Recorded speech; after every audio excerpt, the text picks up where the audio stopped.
जनजागृती साध्यम हक्काचे लोकमाध्यम। ओंकारेश्वर मंदिराची स्थापना 1971 साली 8 फेब्रुवारी 1971 रोजी झालेली आहे। मंदिराला 55 वर्ष पूर्ण झालेले आहे। या वर्षी श्रावण मास आणि शिवरात्री सुद्धा मोठ्या उत्साहात साजरी झालेली आहे आणि विशेषतः आपले जळगावचे अमोल सराफ हे अमेरिकेमध्ये स्थायिक झालेले ते विशेष अमेरिकेहून येऊन त्यांनी कैलास पर्वताचा रमणीय असा हा सिंथेटिक पडदा हा बनवला आहे। सुंदर असा आज सोमवाराचं लोकांना दर्शन होत आहे कैलास पर्वताचे।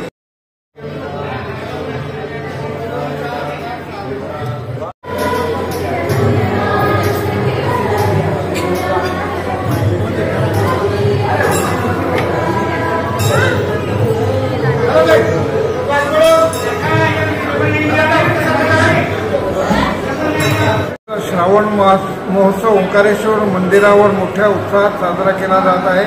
उत्तर भारतीय श्रावण मास आणि दक्षिण भारतीय श्रावण मास म्हणजे गुरुपौर्णिमेपासून पोळ्यापर्यंत हा 25 दिवसाचा उत्सव हा मंदिरावर साजरा करण्यात आहे। यावर्षी 6 श्रावण सोमवार उत्तर भारतीय आणि दक्षिण भारतीय मिळून 6 श्रावण सोमवार येत आहे। दक्षिण भारतीय आज पहिला श्रावण सोमवार आहे, त्यामुळे भाविकांची मंदिरावर दर्शनार्थ अलोट गर्दी आहे। वरुण देवताची सुद्धा महाराष्ट्रावर जळगाववर कृपा झालेली आहे। उद्या रविवारी पाऊसही होता, सकाळपर्यंत पाऊस होता आणि वरुण राजा थांबलेला आहे। भाविकांची दर्शनार्थ गर्दी आहे। आज दिवसभर त्रिकाल अभिषेक पूजन हा कार्यक्रम होणार आहे। 2 लघुरुद्राभिषेक पूजनाचा कार्यक्रम सकाळी भाविकांना मोसंबीचा ज्यूसाचा प्रसाद हा वाटण्यात आलेला आहे। रात्री सत्संग भजन मंडळाकडनं शिवभजनाच्या कार्यक्रमाचं आयोजन होणार आहे आणि रात्री 125 ते 150 लिटर दुधाचा प्रसादाचं वाटप होणार आहे।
गांधी तीर्थ, निसर्गाच्या सानिध्यात महात्मा गांधींच्या जीवनावरील जगातील पहिले मल्टीमीडिया म्युझियम. आजच भेट द्या. गांधी तीर्थ, जैन हिल्स, जळगाव. अधिक माहितीसाठी www.gandhifoundation.net वर व्हिजिट करा.